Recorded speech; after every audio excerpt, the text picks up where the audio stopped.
Michel Foucault. Las palabras y las cosas. Una arqueología de las ciencias humanas. Traducción de Elsa Cecilia Frost. Capítulo 2.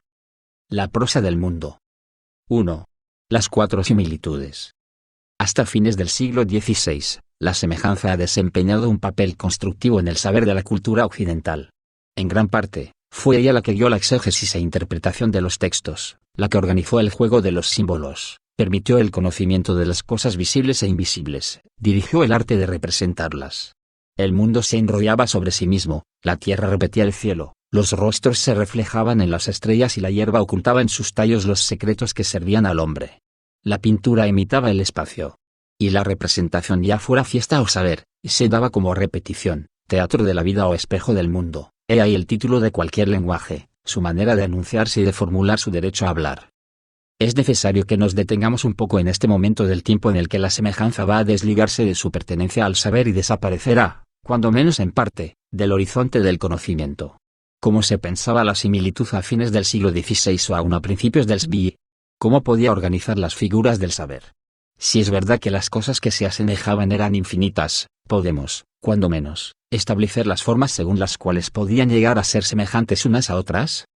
La trama semántica de la semejanza en el siglo XVI es muy rica: amicitia, aequalitas, contractus, consensus, matrimonium, societas, pax et similia, consonantia, concertus, continuum, paritas, proporcio, similitudo, conjutio, copula. 1 Existen, desde luego, muchas otras nociones que se entrecruzan en la superficie del pensamiento, se superponen, se refuerzan o se limitan. Por el momento, bastará con indicar las figuras principales que prescriben sus articulaciones al saber de la semejanza. Hay 4 que son, con toda certeza, esenciales. Por lo pronto, la conveniencia. A decir verdad, la vecindad de los lugares se encuentra designada con más fuerza por esta palabra que la similitud. Son convenientes las cosas que, acercándose una a otra, se unen, sus bordes se tocan, sus franjas se mezclan, la extremidad de una traza el principio de la otra. Así, se comunica el movimiento, las influencias y las pasiones, lo mismo que las propiedades. De manera que aparece una semejanza en esta bisagra de las cosas.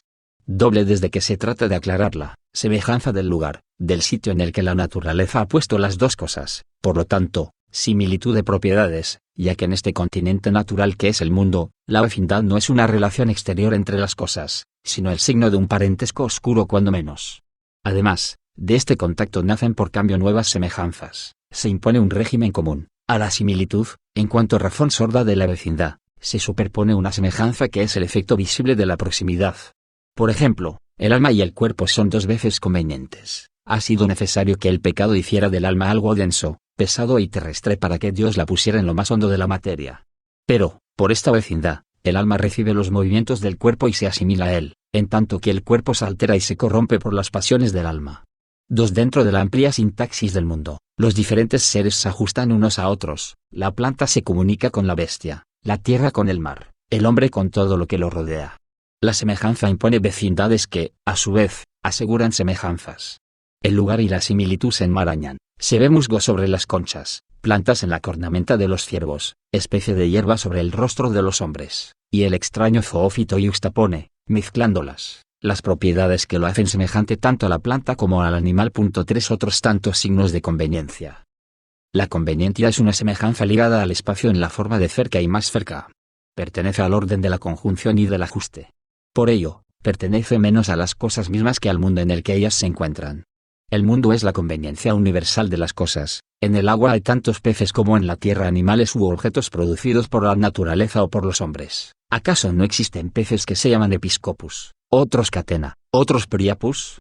En el agua y en la tierra tantos seres como en el cielo, a los cuales responden. En fin, en todo lo creado hay tantos como los que podríamos encontrar eminentemente y contenidos en Dios.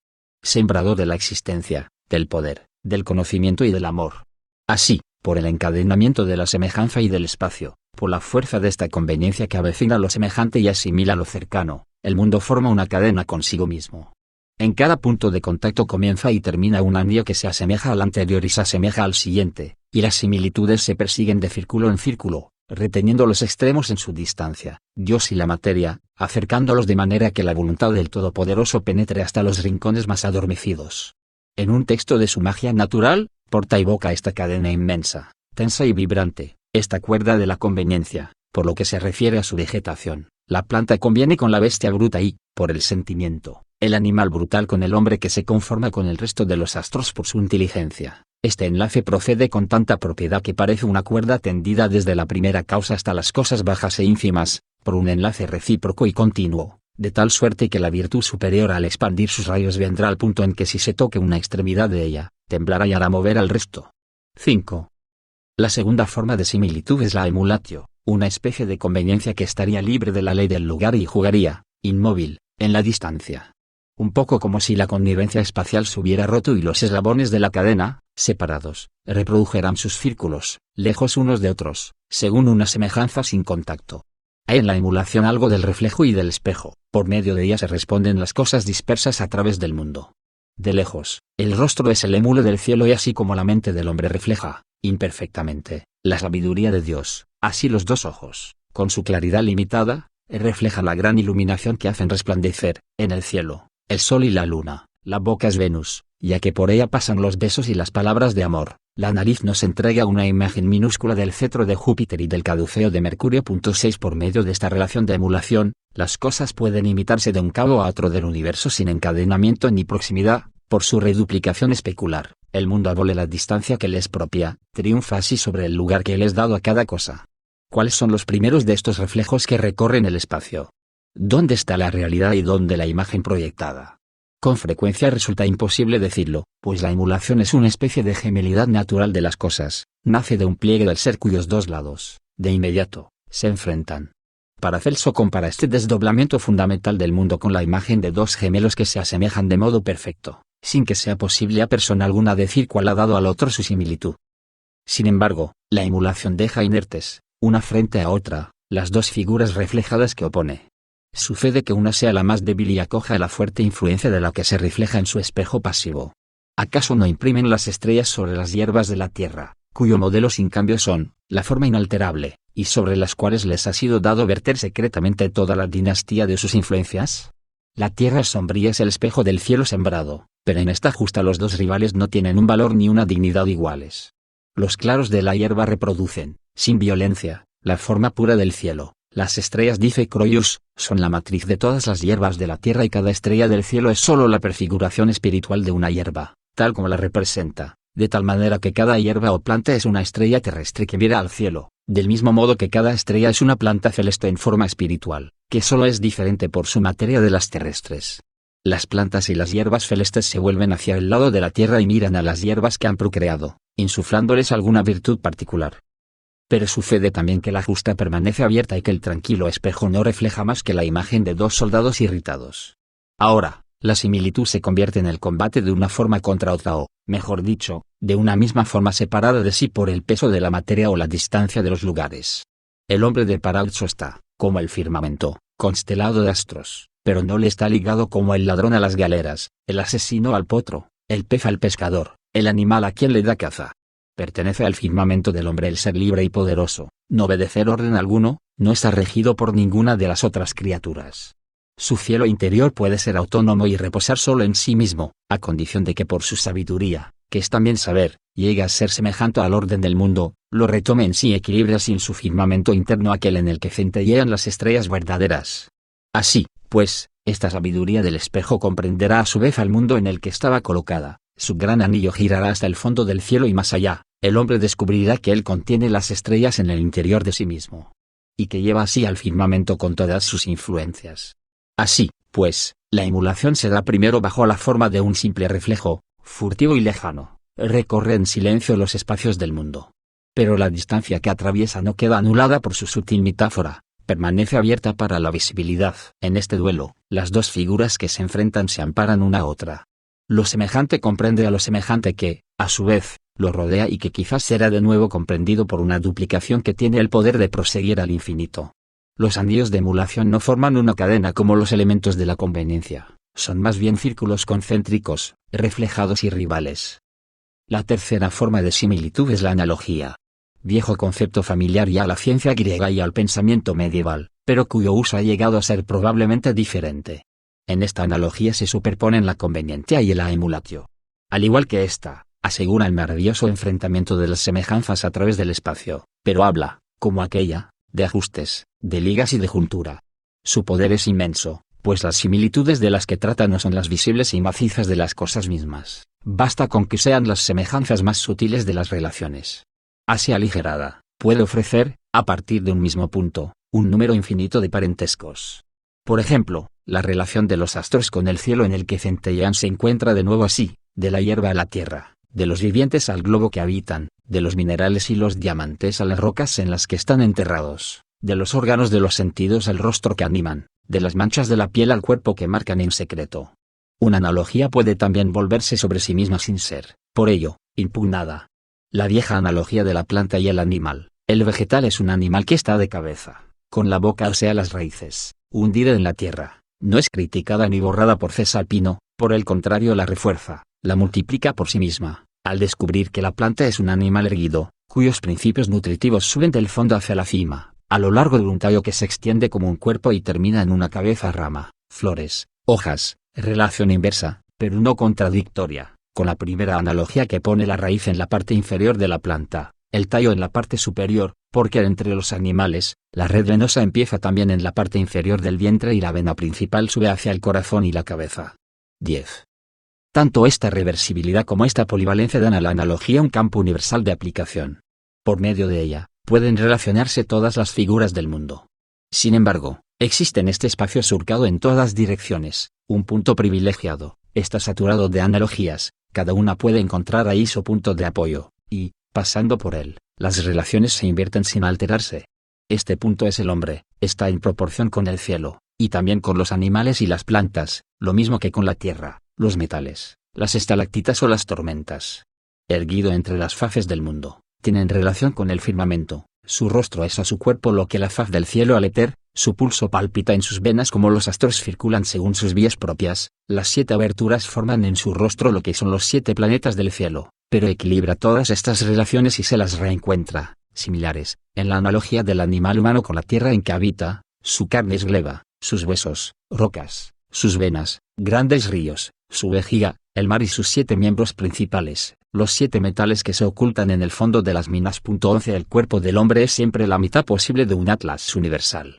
Sabemos que Pierre Bellon trazó, hasta el más mínimo detalle, la primera lámina comparativa del esqueleto humano y el de las aves. Se ve ahí el alón llamado apéndice que está en proporción en el ala, en lugar del pulgar de la mano, la extremidad del alón que es como los dedos en nosotros, los huesos dados por patas a las aves corresponden a nuestro talón, así como nosotros tenemos 4 dedos menores en el pie, las aves tienen 4 dedos, de los cuales el de atrás se da en proporción, como el dedo gordo en nosotros.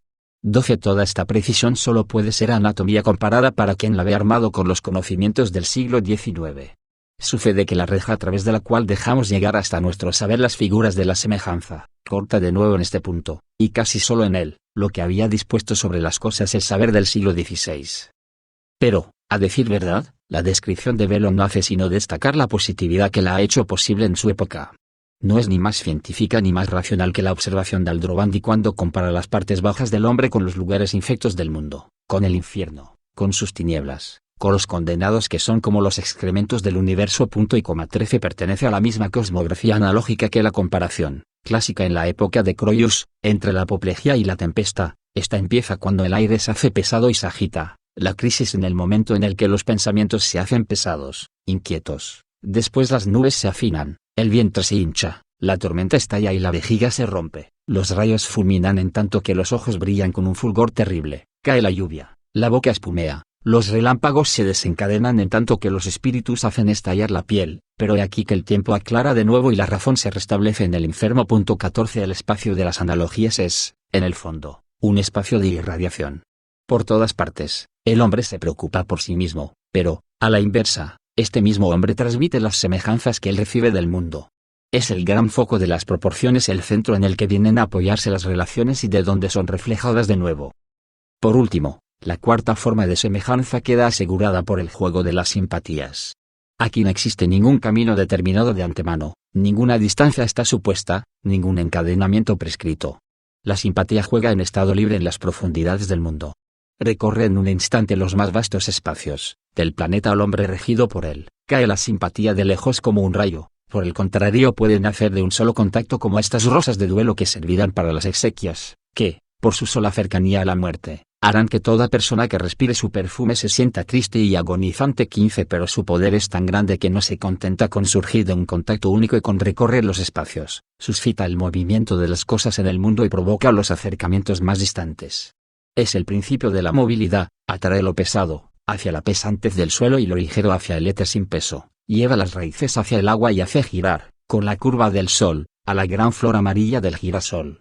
Es más, al atraer unas cosas hacia las otras por un movimiento exterior y visible, suscita secretamente un movimiento interior, un desplazamiento de cualidades que se relevan unas a otras. El fuego, por ser cálido y ligero, se eleva en el aire hacia el cual se enderezan incansablemente sus llamas, pero pierde su propia sequedad, que lo emparenta con la tierra, y adquiere así una humedad, que lo liga al agua y al aire, desaparece después en un ligero vapor, en humo blanco, en nube, se ha convertido en aire.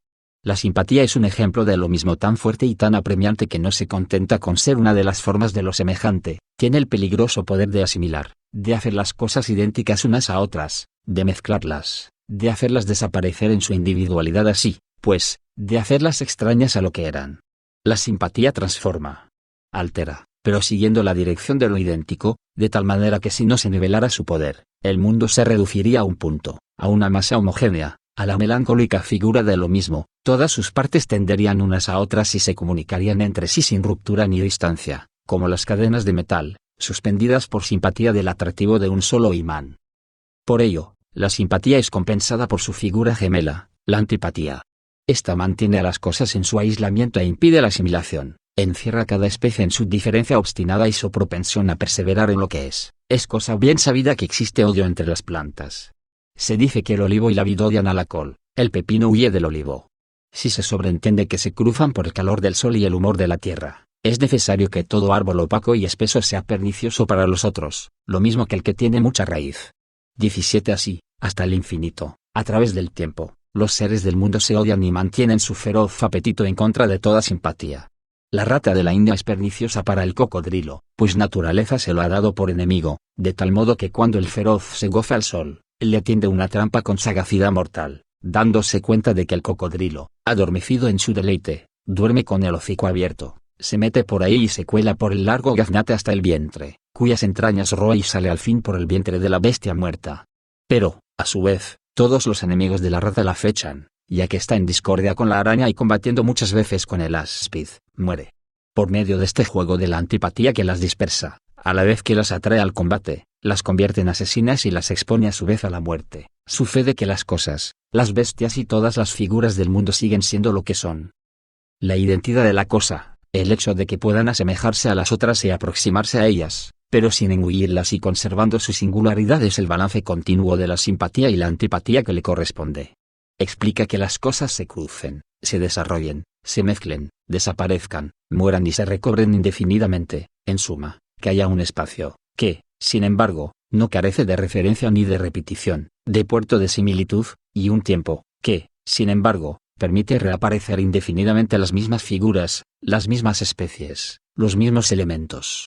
Por mucho que de suyo los cuatro cuerpos, agua, aire, fuego y tierra, sean simples y tengan sus cualidades distintas, dado que el Creador ordenó que los cuerpos elementales estén compuestos de elementos mezclados, tal es la razón por la que sus conveniencias y discordancias son notables, lo que se conoce por sus cualidades. El elemento del fuego es cálido y seco, tiene por lo tanto antipatía hacia los del agua, que es fría y húmeda.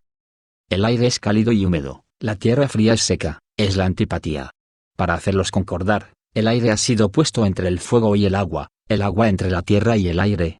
En tanto que el aire es cálido, avecina bien con el fuego y su humedad se acomoda a la del agua.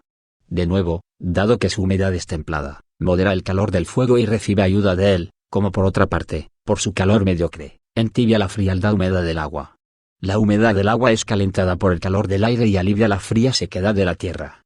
18. La soberanía de la pareja simpatía-antipatía, el movimiento y la dispersión que prescribe, dan lugar a todas las formas de la semejanza. De este modo, se retoman y explican las tres primeras similitudes.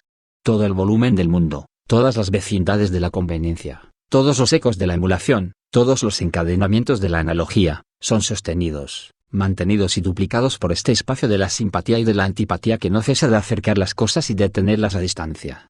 Por medio de este juego, el mundo permanece idéntico, las semejanzas siguen siendo lo que son y asemejándose. Lo mismo sigue lo mismo, encerrado en sí mismo. 2. Las signaturas. Sin embargo, el sistema no está cenado. Queda una abertura, por la que todo el juego de semejanza corre el riesgo de escaparse a sí mismo, o de permanecer en la noche, si no fuera porque una nueva figura de la similitud viene a acabar el círculo a hacerlo, a la vez, perfecto y manifiesto. Conveniencia, emulatio, analogía y simpatía nos dicen cómo ha de replegarse el mundo sobre sí mismo, duplicarse, reflejarse o encadenarse, para que las cosas puedan asemejarse. Nos dicen cuáles son los caminos de la similitud y por dónde pasan, no dónde está ni cómo se la ve, ni por qué marca se la reconoce. Ahora bien, podría suceder que atravesáramos toda esta maravillosa abundancia de semejanzas, sin sospechar que ha sido preparada desde hace largo tiempo por el orden del mundo y para nuestro mayor bienestar. Para saber que el acónito cura nuestras enfermedades de los ojos o que la nuez triturada en espíritu de vino sana nuestros dolores de cabeza, es necesario una marca que nos lo advierta. Sin ella este secreto seguiría indefinidamente su sueño. Si hubiera sabido alguna vez que entre un hombre y su planeta hay una relación de gemelidad o de combate, si no hubiera en su cuerpo y entre las líneas de su rostro la señal de que es rival de Marte o está emparentado con Saturno, es necesario que las similitudes ocultas se señalen en la superficie de las cosas, es necesaria una marca visible de las analogías invisibles. ¿Acaso no es toda semejanza, a la vez, lo más manifiesto y lo más oculto? En efecto, no está compuesta de pedazos yuxtapuestos unos idénticos, otros diferentes, es de un solo golpe, una similitud que se ve o que no se ve. Carecería pues de criterio, si no hubiera en ella o por encima o a un lado, un elemento de decisión que transforma su centelleo dudoso en clara certidumbre. No hay semejanza sin signatura. El mundo de lo similar solo puede ser un mundo marcado. No es la voluntad de Dios, dice Paracelso, que permanezca oculto lo que una libra ha creado para beneficio del hombre y le ha dado. Y aun si hubiera ocultado ciertas cosas, nada ha dejado sin signos exteriores y visibles por marcas especiales, del mismo modo que un hombre que ha enterrado un tesoro señala el lugar a fin de poder volver a encontrarlo. 19. El conocer las similitudes se basa en el registro cuidadoso de estas signaturas y en su desciframiento. Es inútil detenerse en la corteza de las plantas para conocer su naturaleza, es necesario ir directamente a sus marcas, a la sombra e imagen de Dios que ellas portan o a la virtud interna que les ha sido conferida por el cielo como un don natural. Virtud, afirmo, que se reconoce mejor por la signatura. 20. El sistema de signaturas invierte la relación de lo visible con lo invisible. La semejanza era la forma invisible de lo que, en el fondo del mundo, hacía que las cosas fueran visibles. Sin embargo, para que esta forma salga a su vez a la luz, es necesaria una figura visible que la saque de su profunda invisibilidad. Por esto, el rostro del mundo está cubierto de blasones, de caracteres, de cifras, de palabras oscuras, de jeroglíficos, según decía Turner. Y el espacio de las semejanzas inmediatas se convierte en un gran libro abierto, está plagado de grafismos, todo a lo largo de la página se ven figuras extrañas que se entrecruzan y, a veces, se repiten. Lo único que hay que hacer es descifrarlas. ¿No es verdad, acaso, que todas las hierbas, plantas, árboles y demás que provienen de las entrañas de la tierra son otros tantos libros y signos mágicos? 21. El gran espejo tranquilo en cuyo fondo se miran las cosas y se envían, una a otra, sus imágenes, está en realidad rumoroso de palabras. Los reflejos mudos son duplicados por las palabras que los indican. Y gracias a una última forma de semejanza que implica todas las demás y las encierra en un círculo único, el mundo puede compararse a un hombre que habla. Así como los movimientos secretos de su entendimiento se manifiestan por la voz, así parece que las hierbas hablan al médico curioso por medio de su signatura, descubriéndole sus virtudes interiores ocultas bajo el velo del silencio de la naturaleza. 22. Pero es necesario detenernos un poco sobre este lenguaje mismo, y sobre los signos de los que está formado, y sobre la manera en que estos signos remiten a aquello que indican. Hay una simpatía entre el acónito y los ojos. Esta afinidad imprevista permanecería en las sombras, si no hubiera sobre la planta una signatura, una marca, algo así como una palabra que dice que ella es buena para las enfermedades de los ojos. Este signo es perfectamente legible en sus granos, son pequeños globos oscuros engarzados en películas blancas que figuran, poco más o menos, lo que los párpados son respecto a los ojos. 23. Lo mismo puede decirse de la afinidad entre la nuez y la cabeza. Lo que cura los dolores del pericráneo es la espesa corteza verde que descansa sobre los huesos sobre la cáscara de la fruta, pero los males interiores de la cabeza son prevenidos por el núcleo mismo que muestra enteramente el cerebro. 24. El signo de la afinidad, lo que la hace visible, es sencillamente la analogía, la cifra de la simpatía reside en la proporción. Pero la proporción misma, ¿Qué signatura llevará para que sea posible reconocerla? ¿Cómo podría saberse que las rayas de la mano o las líneas de la frente esbozan sobre el cuerpo humano las inclinaciones, los accidentes o los obstáculos de la gran tela de la vida? Solo porque la simpatía hace que el cuerpo y el cielo se comuniquen y transmite los movimientos de los planetas a las aventuras de los hombres. Solo también porque la brevedad de una línea refleja la imagen simple de una vida corta, el cruce de dos pliegues, el encuentro de un obstáculo, el movimiento ascendente de una arruga, el ascenso de un hombre hacia el éxito. La anchura es signo de riqueza e importancia, la continuidad señala la fortuna, la discontinuidad, el infortunio. 25 La gran analogía entre el cuerpo y el destino está señalada por todo el sistema de espejos y de atractivos.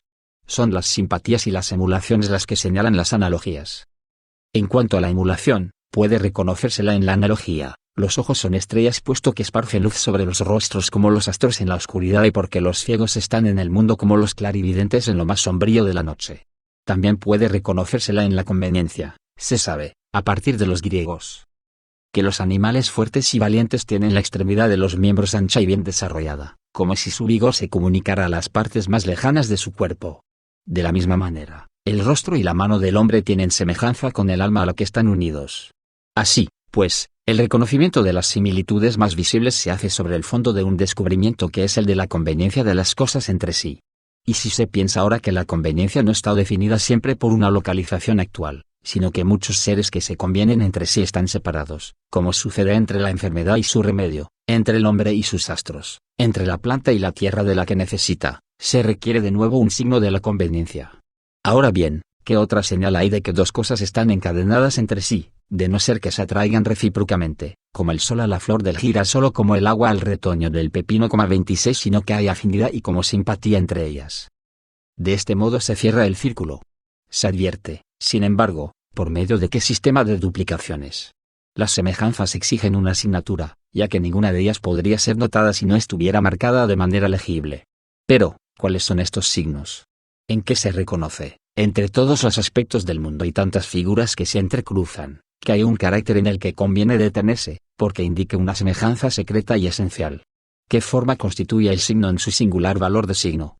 La semejanza significa algo en la medida en que tiene semejanza con lo que indica, es decir, una similitud.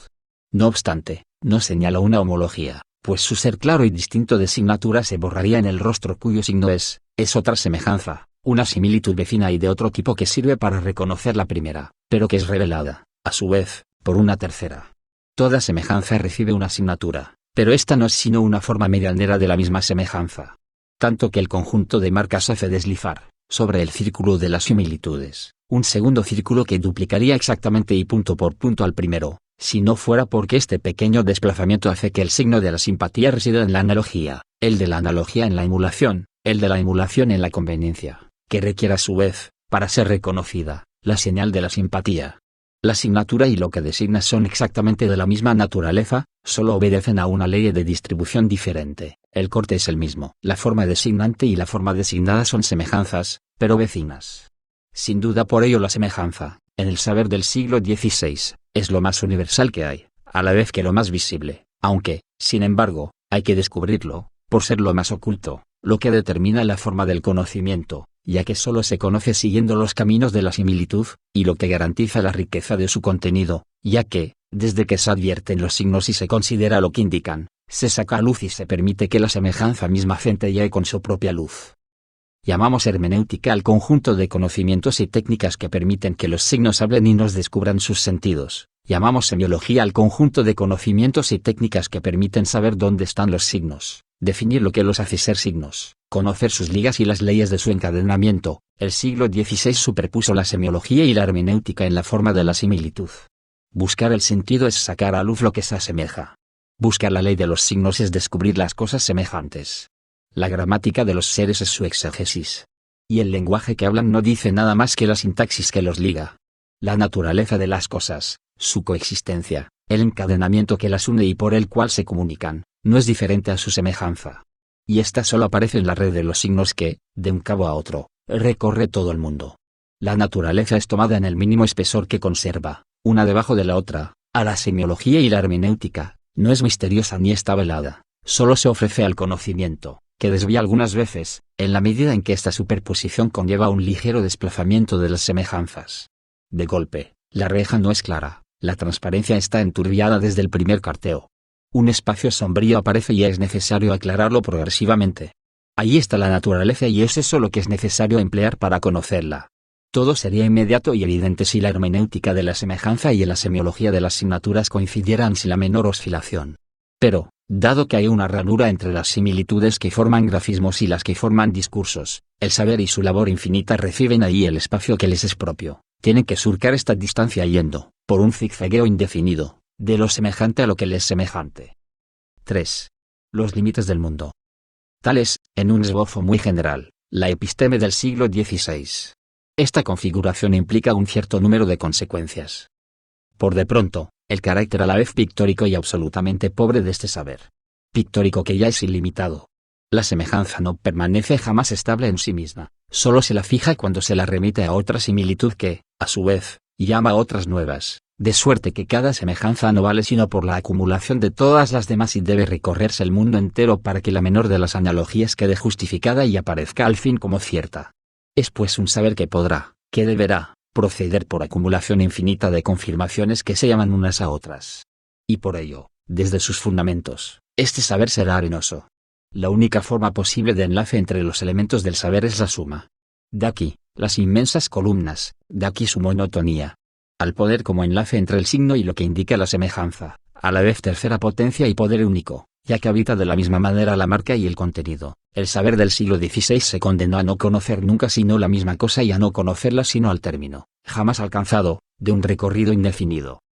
Y aquí funciona la categoría, tan ilustre, del microcosmos. Esta vieja noción fue reanimada, sin duda, a través de la Edad Media y desde el principio del Renacimiento, por una cierta tradición neoplatónica.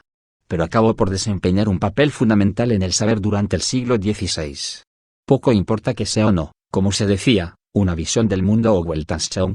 De hecho tiene una o más bien dos funciones muy precisas en la configuración epistemológica de esta época. Como categoría del pensamiento aplica a todos los dominios de la naturaleza el juego de las semejanzas duplicadas. Garantiza la investigación que cada cosa encontrará, en una escala mayor, su espejo y su certidumbre macrocósmica. Afirma en cambio que el orden visible de las esferas más altas vendrá a reflejarse en la profundidad más oscura de la Tierra. Pero, entendida como configuración general de la naturaleza, pone límites reales y, por así decirlo, tangibles al avance incansable de las similitudes que se relacionan. Indica que existe un gran mundo y que su perímetro traza el límite de todas las cosas creadas, que en el otro extremo, existe una criatura privilegiada que reproduce, dentro de sus restringidas dimensiones, el orden inmenso del cielo, de los astros, de las montañas, de los ríos y de las tormentas, y que, entre los límites efectivos de esta analogía constitutiva, se despliega el juego de las semejanzas. Por este hecho mismo, la distancia del microcosmos al macrocosmos, a pesar de ser inmensa, no es infinita. Los seres que ahí moran pueden ser numerosísimos, pero al final podrá contárselos, y, en consecuencia, las similitudes que, por el juego de los signos que exigen, se apoyan siempre unas en otras, no corren el riesgo de escaparse indefinidamente. Tienen, para apoyarse y reforzarse, un dominio perfectamente cerrado. La naturaleza, en tanto juego de signos y de semejanzas, se encierra en sí misma según la figura duplicada del cosmos. Ahora bien, hay que cuidarse de invertir las relaciones. Sin duda alguna, la idea del microcosmos es, según se dice, importante en el siglo XVI. Entre todas las formulaciones que una encuesta podría recoger, sería probablemente una de las más frecuentes.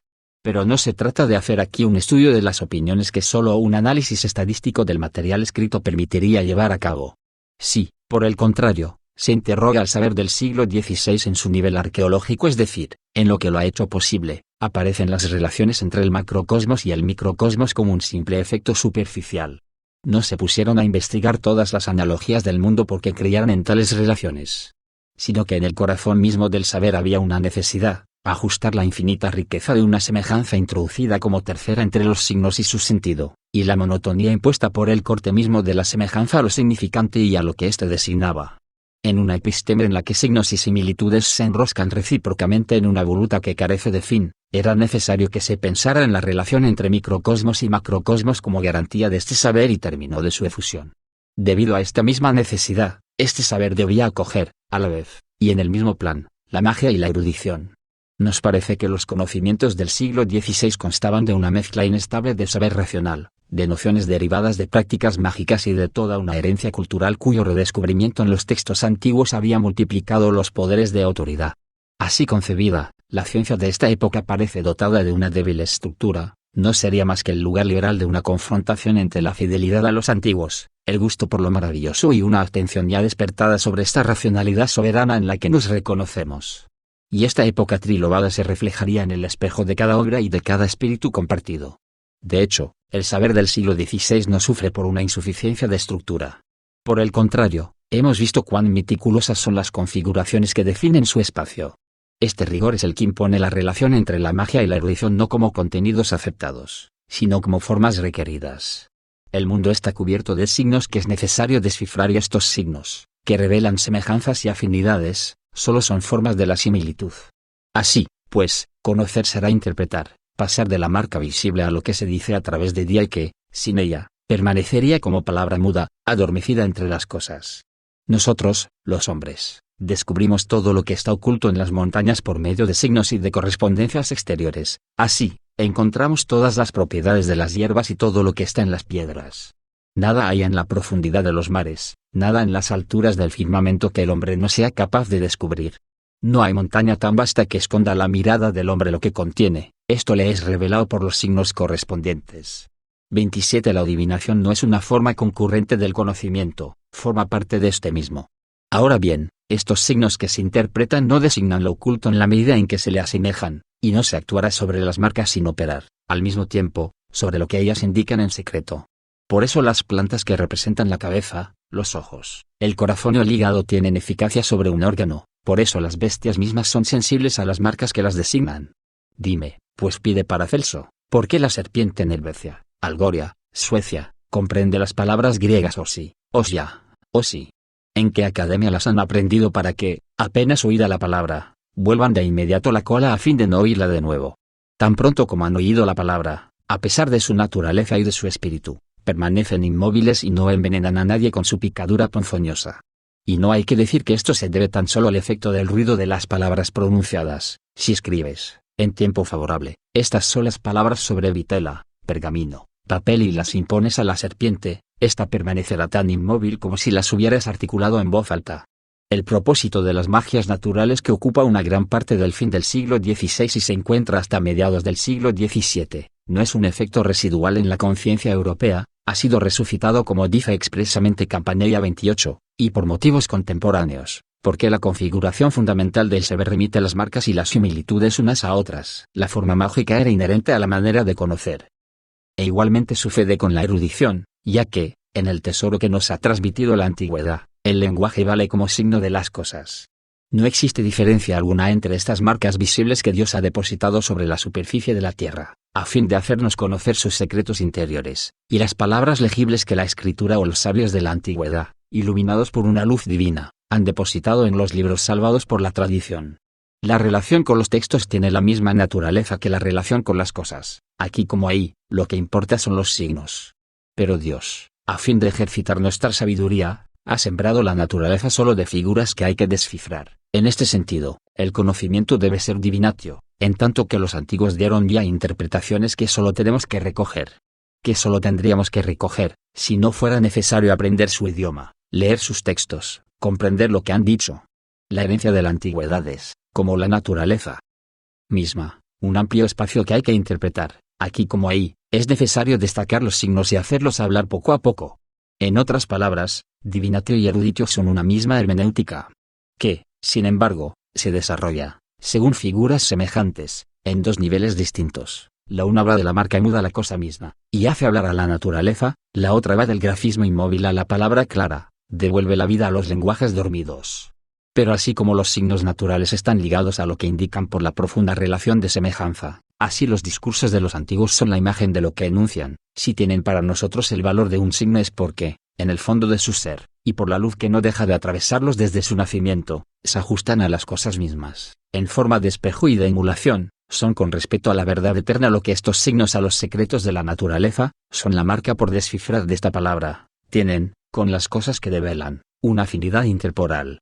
Así, pues, es inútil exigirles su título de autoridad, son un tesoro de signos ligados por similitud a lo que pueden designar. La única diferencia es que se trata de un tesoro de segundo grado que nos remite a las notas de la naturaleza que indican oscuramente el oro fino de las cosas mismas. La verdad de todas estas marcas, sea que traspasen la naturaleza o que se alineen sobre los pergaminos o en las bibliotecas, es siempre la misma, tan arcaica como la institución de Dios. Entre las marcas y las palabras no existe la diferencia de la observación y la autoridad aceptada, o de lo verificable y la tradición. Por doquier existe un mismo juego, el del signo y lo similar, y por ello la naturaleza y el verbo pueden entrecruzarse infinitamente, formando, para quien sabe leer, un gran texto único. 4. La escritura de las cosas. En el siglo XVI, el lenguaje real no es un conjunto de signos independientes, uniforme y liso en el que las cosas vendrían a reflejarse como en un espejo a fin de enunciar, una a una, su verdad singular. Es más bien una cosa opaca, misteriosa, cerrada sobre sí misma, masa fragmentada y enigmática punto por punto, que se mezcla aquí o allá con las figuras del mundo y se enreda en ellas, tanto y tan bien que, todas juntas, forman una red de marcas en la que cada una puede desempeñar, y desempeña en efecto, en relación con todas las demás, el papel de contenido o de signo, de secreto o de indicio. En su ser en bruto e histórico del siglo XVI, el lenguaje no es un sistema arbitrario, está depositado en el mundo y forma, a la vez, parte de él, porque las cosas mismas ocultan y manifiestan su enigma como un lenguaje y porque las palabras se proponen a los hombres como cosas que hay que descifrar. La gran metáfora del libro que se abre, que se deletrea y que se lee para conocer la naturaleza, no es sino el mes visible de otra transferencia, mucho más profunda, que obliga al lenguaje a residir al lado del mundo, entre las plantas, las hierbas, las piedras y los animales. El lenguaje forma parte de la gran distribución de similitudes y signaturas. En consecuencia, debe ser estudiado, él también, como una cosa natural. Sus elementos tienen, como los animales, las plantas o las estrellas, sus leyes de afinidad y de conveniencia, sus analogías obligadas. Ramus dividió su gramática en dos partes. La primera estaba consagrada a la etimología, lo que no quiere decir que se buscara el sentido original de las palabras, sino más bien las propiedades intrínsecas de las letras, de las sílabas, en fin, de las palabras completas. La segunda parte trataba la sintaxis. Su propósito era enseñar la construcción de las palabras entre sí por sus propiedades y consistía casi exclusivamente de conveniencia y comunión mutua de las propiedades, como del nombre con el nombre o con el verbo, del adverbio con todas las palabras a las que se adjunta, de la conjunción en el orden de las cosas conjuntas. 29. El lenguaje no es lo que es porque tiene un sentido, su contenido representativo, que tendrá tanta importancia para los gramáticos de los siglos y que servirá como hilo conductor de sus análisis, no desempeña aquí papel alguno. Las palabras agrupan sílabas y las sílabas letras porque hay depositadas en estas virtudes que las acercan o separan, justo como en el mundo las marcas se oponen o se atraen unas a otras. El estudio de la gramática descansa, en el siglo XVI, sobre la misma disposición epistemológica que la ciencia natural o las disciplinas esotéricas. Las únicas diferencias son estas: hay una naturaleza y muchos lenguajes, y en el esoterismo las propiedades de las palabras, de las sílabas y de las letras se descubren por medio de otro discurso que, a su vez, permanece secreto, en tanto que en la gramática son las palabras y las frases cotidianas las que enuncian de suyo sus propiedades. El lenguaje está a medio camino entre las figuras visibles de la naturaleza y las conveniencias secretas de los discursos esotéricos. Es una naturaleza fragmentada, dividida contra sí misma y alterada, que ha perdido su primera transparencia. Es un secreto que lleva en sí, pero en la superficie, las marcas descifrables de lo que quiere decir. Es, a la vez, una revelación escondida y una revelación que poco a poco se restituye en una claridad ascendente. En su forma primera, tal como fue dado por Dios a los hombres, el lenguaje era un signo absolutamente cierto y transparente de las cosas, porque se les parecía. Los nombres estaban depositados sobre aquello que designaban, tal como la fuerza está escrita sobre el cuerpo del león, la realeza en la mirada del águila y tal como la influencia de los planetas está marcada sobre la frente de los hombres, por la forma de la similitud. Esta transparencia quedó destruida en Babel para castigo de los hombres. Los idiomas quedaron separados unos de otros, y resultaron incompatibles solo en la medida en que se borró de inmediato esta semejanza a las cosas que habían sido la primera razón de ser del lenguaje. Todas las lenguas que conocemos, las hablamos actualmente sobre la base de esta similitud perdida y en el espacio que ella dejó vacío.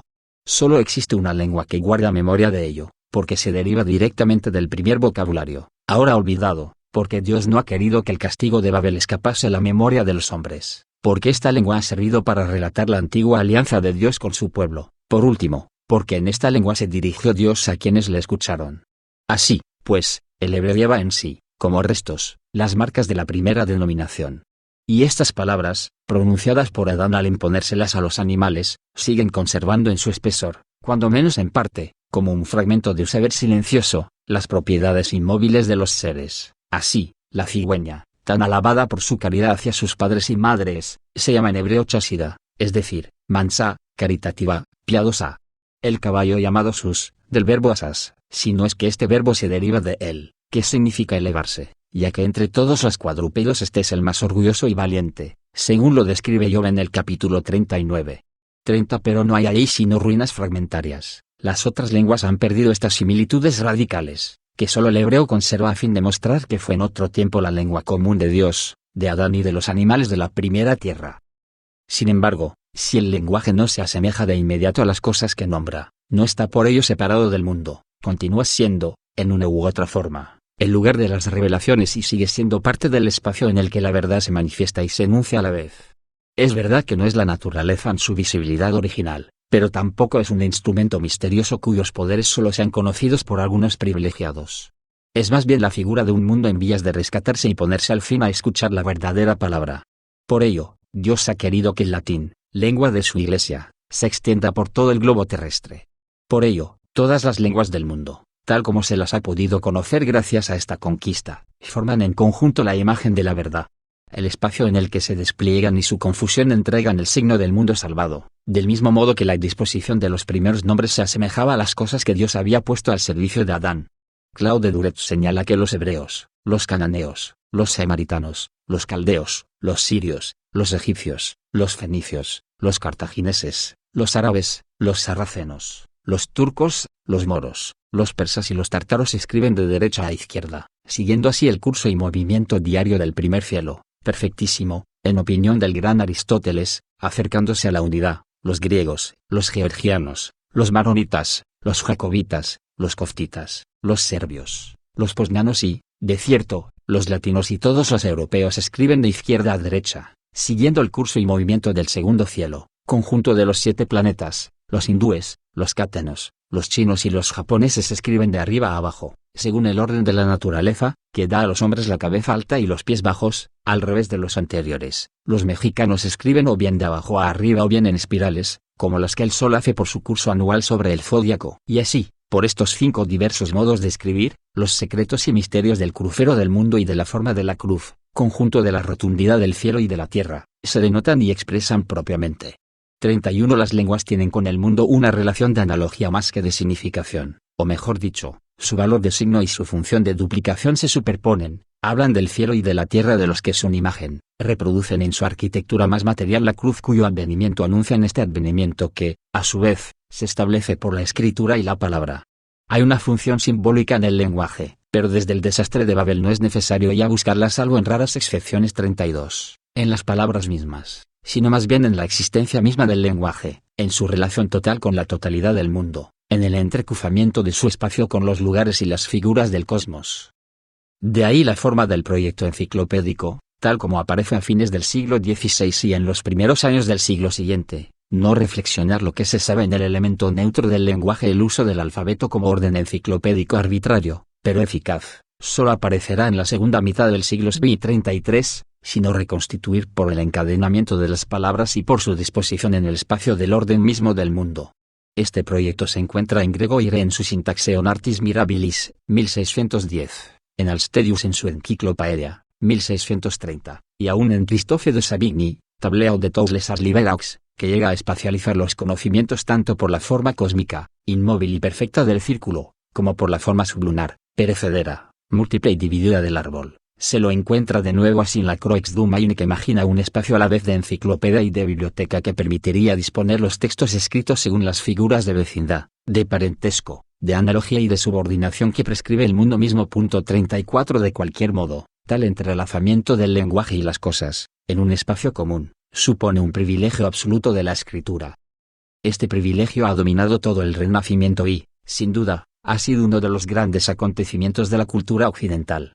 La imprenta, la llegada a la Europa de manuscritos orientales, la aparición de una literatura que ya no se hacía para la voz o para la representación ni estaba bajo su dominio, El paso dado hacia la interpretación de los textos religiosos según la tradición y el magisterio de la Iglesia. Todo esto da testimonio, sin que pueda separarse la parte de los efectos de la de las causas, del lugar fundamental que tomó, en Occidente, la escritura. El lenguaje tiene, de ahora en adelante, la naturaleza de ser escrito.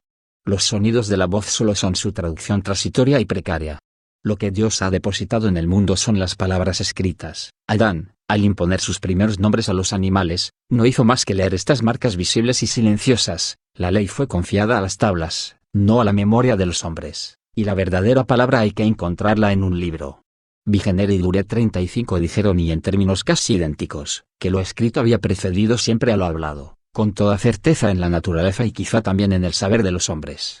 Pues era muy posible que antes de Babel, antes del diluvio, hubiera una escritura compuesta por las marcas mismas de la naturaleza, de modo que estos caracteres tendrían el poder de actuar directamente sobre las cosas, de atraerlas o rechazarlas, de figurar sus propiedades, sus virtudes y sus secretos.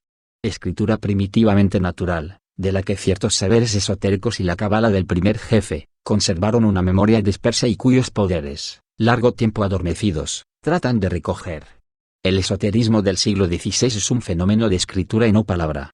En todo caso, esta, despojada de sus poderes, no es, de acuerdo con Vigenère y Duret, sino la parte femenina del lenguaje, algo así como su intelecto pasivo. La escritura, en cambio, es el intelecto activo, el principio masculino del lenguaje. Solo ella detenta la verdad. Esta primacía de lo escrito explica la presencia gemela de dos formas indisociables en el saber del siglo XVI, a pesar de su oposición aparente. Se trata, desde luego, de la no distinción entre lo que se ve y lo que se lee, entre lo observado y lo relatado, en consecuencia, de la constitución de una capa única y lisa en la que la mirada y el lenguaje se entrecruzan al infinito, y se trata también, a la inversa, de la disociación inmediata de todo lenguaje que desdobla, sin tener jamás un término asignable, la repetición del comentario. Un día, Buffon se asombrará de que se pueda encontrar en un naturalista como Aldrovandi una mezcla inextricable de descripciones exactas, de citas, de fábulas sin crítica, de observaciones que se refieren indiferentemente a la anatomía, los blasones, el hábitat, los valores mitológicos de un animal y los usos que puede dársele en la medicina o en la magia. Y, en efecto, si nos remitimos a la historia Serpentum et Draconum, se ve que el capítulo de la serpiente en general se despliega según las rúbricas siguientes: equívoco, es decir, los diferentes sentidos de la palabra serpiente, sinónimos y etimologías, diferencias, forma y descripción, anatomía, naturaleza y costumbres, temperamento, coito y generación, voz, movimientos, lugares, alimentos, fisonomía, antipatía, simpatía, modos de captura, muerte y heridas por serpientes, modos y señales de envenenamiento, remedios, epítetos, denominaciones, prodigios y presagios, monstruos, mitología, dioses a los que está consagrada, apólogos, alegorías y misterios, jeroglíficos, emblemas y símbolos, adayos, monedas, milagros, enigmas, divisas, signos heráldicos, hechos históricos, sueños, simulacros y estatuas, usos en la alimentación, usos en la medicina, usos diversos. Y dice Buffon, juzgúese por esto qué parte de historia natural podrá encontrarse en todo este fárrago. Todo esto no es descripción, sino leyenda. En efecto, para Aldrovandi y sus contemporáneos, todo esto era legenda, cosas que leer. Pero la razón no está en que se prefiera la autoridad de los hombres a la exactitud de una mirada sin prevención, sino en que la naturaleza misma es un tejido ininterrumpido de palabras y de marcas, de relatos y de caracteres, de discursos y de formas.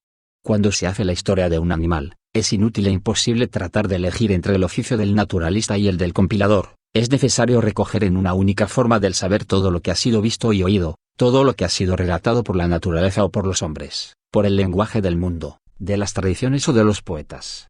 Conocer un animal, una planta o una cosa cualquiera de la tierra equivale a recoger toda la espesa capa de signos que han podido depositarse en ellos o sobre ellos, es encontrar de nuevo todas las constelaciones de formas en las que toman valor de blasón. Aldrovandi no era un observador mejor ni peor que Buffon, no era más crédulo que él, ni estaba menos apegado a la fidelidad de la mirada o a la racionalidad de las cosas.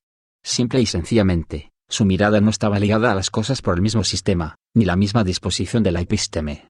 Aldrovandi contempla meticulosamente una naturaleza que estaba escrita de arriba a abajo. Así, pues, saber consiste en referir el lenguaje al lenguaje, en restituir la gran planicie uniforme de las palabras y de las cosas. Hacer hablar a todo. Es decir, hacer nacer por encima de todas las marcas el discurso segundo del comentario. Lo propio del saber no es ni ver ni demostrar, sino interpretar. Comentarios de la escritura, comentarios de los antiguos, comentarios de lo que relatan los viajeros, comentarios de leyendas y de fábulas. A ninguno de estos discursos se pide interpretar su derecho a enunciar una verdad, lo único que se requiere de él es la posibilidad de hablar sobre él. El lenguaje lleva en sí mismo su principio interior de proliferación. Hay más que hacer interpretando las interpretaciones que interpretando las cosas, y más libros sobre libros que sobre cualquier otro tema. Lo único que hacernos es entreglosarnos. 36. No es esto la comprobación de la quiebra de una cultura sepultada bajo sus propios monumentos, sino la definición de la relación inevitable que el lenguaje del siglo XVI mantenía consigo mismo. Por una parte, esta relación permite un infinito cabrié del lenguaje que no cesa de desarrollarse, de volver sobre sí, de montar sus formas sucesivas. Quizás sea la primera vez que se descubra en la cultura occidental esta dimensión absolutamente abierta de un lenguaje que no puede detenerse, ya que, al no estar encerrado jamás en una palabra definitiva, enunciará su verdad solo en un discurso futuro, consagrado por entero a decir lo que ha dicho, pero este discurso mismo no tiene el poder de detenerse sobre sí y lo que dice lo encierra como una promesa, ligada aún a otro discurso. Por definición, la tarea del comentario no puede acabarse nunca. Y sin embargo, el comentario se vuelve por completo hacia la parte enigmática, murmurada, que se esconde en el lenguaje comentado, hace nacer, bajo el discurso existente, otro discurso más fundamental y, por así decirlo, más primero, que se propone restituir. No existe comentario salvo en el caso de que, bajo el lenguaje que se lee y se descifra, pase la soberanía de un texto primitivo. Y es este texto el que, al fundamentar el comentario, le promete como recompensa su descubrimiento final. Tanto que se mide la proliferación necesaria de la exégesis, se la limita idealmente y, sin embargo, se la anima incesantemente por este reino silencioso. El lenguaje del siglo XVI, entendido no como un episodio en la historia del idioma, sino como una experiencia cultural global, está sin duda preso en este juego, en este intersticio entre el primer texto y el infinito de la interpretación. Se habla a partir de una escritura que forma parte del mundo. Se habla al infinito de ella y cada uno de sus signos se convierte a su vez en escritura para nuevos discursos, pero cada discurso se dirige a esta escritura primigenia cuyo retorno promete y desplaza al mismo tiempo. Vemos, pues, que la experiencia del lenguaje pertenece a la misma red arqueológica que el conocimiento de las cosas de la naturaleza. Conocer las cosas es revelar el sistema de semejanzas que las hace ser próximas y solidarias unas con otras, pero no es posible destacar las similitudes sino en la medida en que un conjunto de signos forma, en su superficie, el texto de una indicación perentoria. Ahora bien, estos signos mismos no son sino un juego de semejanzas y remiten a la tarea infinita, necesariamente inacabada, de conocer lo similar. De la misma manera, aunque casi por inversión, el lenguaje se propone la tarea de restituir un discurso absolutamente primero, pero no puede enunciarlo sino por aproximación, tratando de decir al respecto cosas semejantes a él y haciendo nacer así al infinito las fidelidades vecinas y similares de la interpretación. El comentario se asemeja indefinidamente a lo que comenta y que nunca puede enunciar, de la misma manera que el saber de la naturaleza encuentra siempre nuevos signos de semejanza porque ésta no puede ser conocida por sí misma y los signos no pueden ser otra cosa que similitudes. Y así como este juego infinito de la naturaleza encuentra su vínculo, su forma y su limitación en la relación entre microcosmos y macrocosmos, así la tarea infinita del comentario se reafirma por la promesa de un texto efectivamente escrito que la interpretación revelará un día por entero. 5. El ser del lenguaje. A partir del estoicismo, el sistema de signos en el mundo occidental había sido temario, ya que se reconocía en él el significante, el significado y la coyuntura, el punto a partir del siglo XVII. En cambio, la disposición de los signos se convertirá en binaria, ya que se la definirá, de acuerdo con Port Royal, por el enlace de un significante y un significado. Durante el Renacimiento, la organización es diferente y mucho más compleja, externaria, puesto que se apoya en el dominio formal de las marcas, en el contenido señalado por ellas y en las similitudes que ligan las marcas a las cosas designadas, pero como la semejanza es tanto la forma de los signos como su contenido, los tres elementos definidos de esta distribución se resuelven en una figura única. Esta disposición, con el juego que autoriza, se encuentra de nuevo, aunque invertida, en la experiencia del lenguaje. En efecto, este existe desde un principio, en su ser en bruto y primitivo, bajo la forma simple, material, de una escritura, de un estigma sobre las cosas, de una marca extendida por el mundo que forma parte de sus figuras más imborrables. En un sentido, esta capa del lenguaje es única y absoluta. Pero de inmediato hace nacer otras dos formas de discurso que la encuadran, por encima de ella, el comentario, que retoma los signos dados según un propósito nuevo, y, por debajo, el texto cuya prioridad oculta bajo las señales visibles para todos, que supone el comentario. De ahí, 3 niveles del lenguaje a partir del ser único de la escritura. Este juego complejo desaparecerá con el fin del Renacimiento. Y lo hará de 2 maneras, porque las figuras que oscilan indefinidamente entre 1 y 3 términos van a quedar fijadas en una forma binaria que las hará estables, y porque el lenguaje, en vez de existir como escritura material de las cosas, no encontrará ya su espacio sino en el régimen general de los signos representativos. Esta nueva disposición entraña la aparición de un nuevo problema, hasta entonces desconocido. En efecto, se había planteado la pregunta de cómo reconocer que un signo designa lo que significa. A partir del siglo XVII se preguntará cómo un signo puede estar ligado a lo que significa. Pregunta a la que la época clásica dará respuesta por medio del análisis de la representación, y a la que el pensamiento moderno responderá por el análisis del sentido y de la significación. Pero, de hecho, el lenguaje no será sino un caso particular de la representación, para los clásicos, o de la significación, para nosotros. Y se ha deshecho la profunda pertenencia del lenguaje y del mundo. Se ha terminado el primado de la escritura. Desaparece, pues, esta capa uniforme en la que se entrecruzaban indefinidamente lo visto y lo leído, lo visible y lo enunciable. Las cosas y las palabras van a separarse. El ojo será destinado a ver y solo a ver, la oreja solo a oír. El discurso tendrá desde luego como tarea el decir lo que es, pero no será más que lo que dice. Es una inmensa reorganización de la cultura cuya primera etapa será la época clásica, y quizá la más importante, ya que es ella la responsable de la nueva disposición en la cual nos encontramos presos aún, ya que fue ella la que nos separó de una cultura en la que no existía la significación de los signos, pues estaba resorbida en la soberanía de lo semejante, pero en la cual su ser enigmático, monótono, obstinado, primitivo, centelleaba en una dispersión infinita. Este ser no existe ya en nuestro saber ni en nuestra reflexión para que podamos ahora hacer volver su recuerdo. Es imposible salvo quizá para la literatura y aún en ella de una manera más alusiva y diagonal que directa. En cierto sentido puede decirse que la literatura, tal como se constituyó y designó en el umbral de la época moderna, manifiesta la reaparición, ahí donde no se la esperaba, del ser vivo del lenguaje. En los siglos XX y la existencia propia del lenguaje, su vieja solidez de cosa inscrita en el mundo, se había disuelto en el funcionamiento de la representación. Todo lenguaje valía como discurso.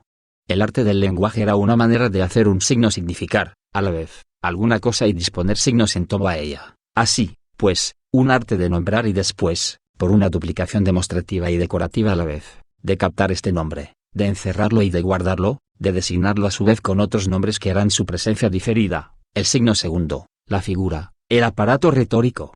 Ahora bien, todo a lo largo del siglo XIX hasta llegar a nosotros de H. o con diéresis Derlin a Mallarmé, a Antonin Artaud, la literatura no existe en su autonomía, no se ha separado de cualquier otro lenguaje por un corte profundo que formará una especie de contradiscurso y remontará así la función representativa o significante del lenguaje hasta ese ser en bruto olvidado desde el siglo XVI. Se creyó haber alcanzado la esencia misma de la literatura y no se la interrogó ya al nivel de lo que dice, sino en su forma significante. Al hacerlo así, se permaneció en el estatuto clásico del lenguaje. En la época moderna, la literatura es lo que compensa, y no lo que confirma, el funcionamiento significativo del lenguaje. A través de ella, brilla de nuevo el ser del lenguaje en los límites de la cultura occidental y en su corazón, pues es, a partir del siglo XVI, lo que él es lo más extraño, pero desde ese mismo siglo, está en el centro de lo que ha recubierto. Por ello es por lo que la literatura parece, cada vez más, como lo que debe ser pensado, pero también, y por la misma razón, como lo que en ningún caso podrá ser pensado a partir de la teoría de la significación. Poco importa que se la analice por el lado del significado, de lo que quiere decir, de sus ideas, de lo que promete o de aquello con lo que se compromete, o por el del significante, con ayuda de esquemas tomados de la lingüística o del psicoanálisis. Esto no es más que un episodio. Tanto en un caso como en el otro, se la busca fuera del lugar en el que no ha dejado de surgir y de imprimirse, en nuestra cultura, desde hace siglo y medio. Tales modos de desciframiento se destacan de una situación clásica del lenguaje la que ha reinado durante el siglo XVII, cuando el régimen de los signos se convirtió en binario y cuando se reflexionó sobre la significación en la forma de la representación. Entonces la literatura estaba constituida por un significante y un significado y merecía ser analizada como tal. A partir del siglo XIX, la literatura vuelve a sacar a luz el ser del lenguaje, pero no tal como aparecía a fines del Renacimiento. Pues ahora ya no existe esta palabra primera, absolutamente inicial, que fundamentaba y limitaba el movimiento infinito del discurso, De aquí en adelante, el lenguaje va a crecer sin punto de partida, sin término y sin promesa. El texto de la literatura traza día a día el recorrido de este espacio vano y fundamental.